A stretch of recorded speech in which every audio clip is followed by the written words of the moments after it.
Yeah, guys. Stock's going crazy. Overnight, we saw U.S. stock market just get seriously bid, which is very random considering what's coming ahead.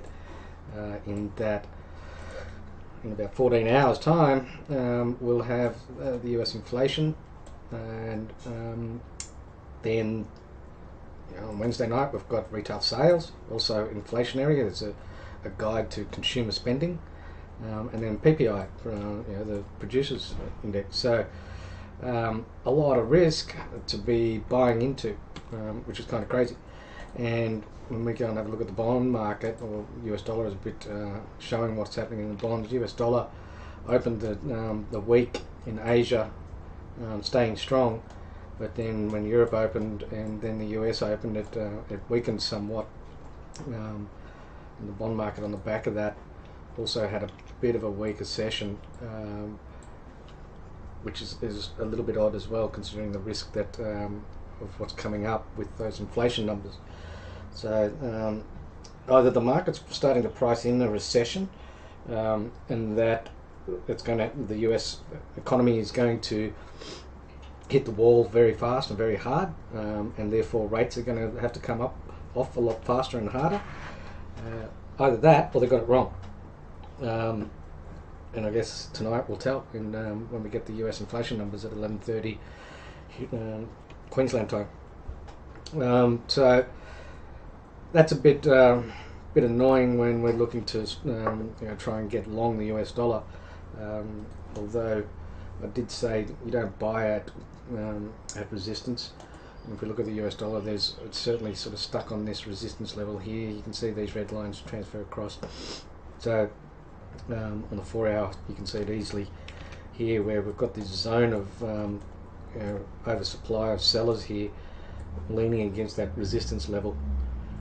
But what I'm seeing is, or wanting to see, is this come off to a point where it then has enough room to punch through that, and as it comes back and retests this level, that's when you look to buy as it bounces off that support level.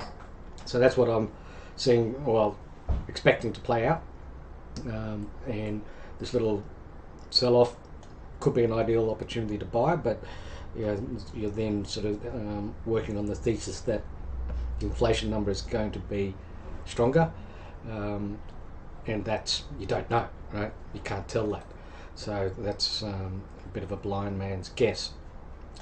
However, when you look at inflation swaps, the market's expecting 6.2% tonight, but the inflation swaps are expecting a higher print. So if that comes in higher than expectations of 6.2, then you're going to see the US dollar strengthen on the back of interest rates are going to be higher for longer. So stock market will get a toweling, and US dollar should get some strength. Outside of US dollar, looking at commodity markets, coal's coming off. Iron ore seems to have peaked for a little bit now. Gold seasonally starts to struggle around here after the Chinese New Year. Oil is flip-flopping around between 70 and 80 bucks. 72 and $80. Copper trying to peak up again. That'll depend on China's reemergence and growth forecasts and expectations. But at the moment, it's off its highs as well. And we can see the commodity index is well and truly in a downtrend as well. So in terms of commodity currencies, that's not going to do well. Canadian currency is a commodity currency, but they had super hot super hot job numbers last week, so it's getting some inflows on the back of that. And with the commodities sort of a bit of a mixed picture, I don't see any reason to really be buying Aussie dollar, and I certainly don't have a reason to buy euro. So with their economy and the state that it's in. So one other one is the pound, which had a miss on the GDP, looking for an opportunity to short it off this double top as well. You've got this M formation happening, so wanting to look to trade the break of that as your entry, break of that low. It hasn't got there yet. So that's it for today. We'll come back tomorrow and discuss the inflation. So be careful of that number.